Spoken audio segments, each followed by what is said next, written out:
Olá, vamos falar sobre infração de menor potencial ofensivo. O que significa infração de menor potencial ofensivo? Muito bem, logo de início é importante esclarecer aqui o seguinte: a expressão infração penal diz respeito a crime e contravenção penal. Ou seja, crime e contravenção são espécies do gênero infração penal. Outra questão importante: no Brasil, não há uma diferença entre crime e delito, como no direito penal francês, por exemplo, em que o crime é uma infração mais grave, delito é considerado de ofensividade intermediária e as contravenções consideradas menos gravosas. No Brasil, porém, crime e delito são expressões sinônimas, perfeito? Muito bem. Esclarecidas estas questões, passemos para a análise da definição de infração de menor potencial ofensivo. São consideradas infrações de menor potencial ofensivo, portanto, as contravenções penais e os crimes em que a lei preveja pena máxima abstrata não superior a 2 anos. Observe que pena em abstrato é aquela que está expressa em cada tipo penal. Então, se a pena máxima abstrata do crime, ou seja, do tipo penal, não exceder 2 anos, será considerada infração de menor potencial ofensivo.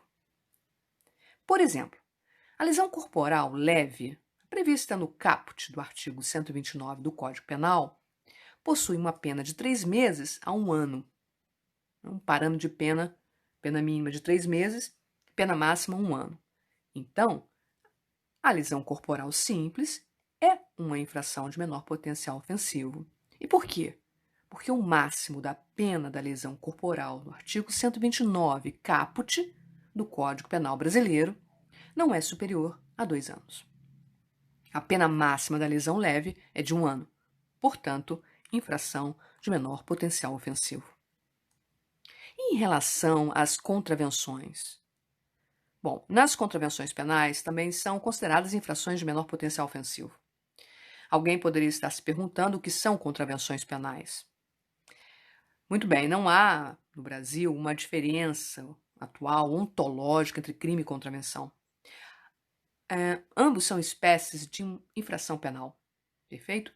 A questão fica mesmo em torno da espécie de pena aplicada na contravenção penal. Porque, como as contravenções são consideradas infrações mais brandas em relação aos crimes, as sanções previstas para elas também são mais leves.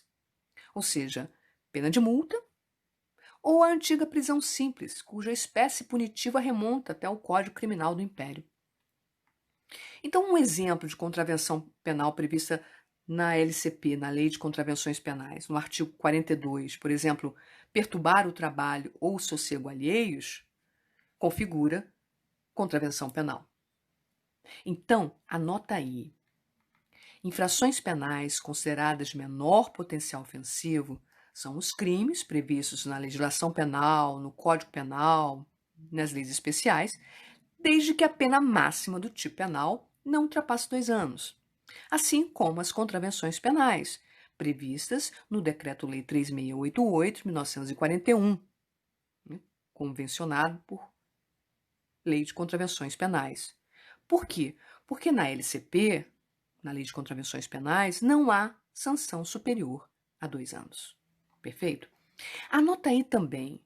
As infrações de menor potencial ofensivo são de competência dos juizados especiais criminais.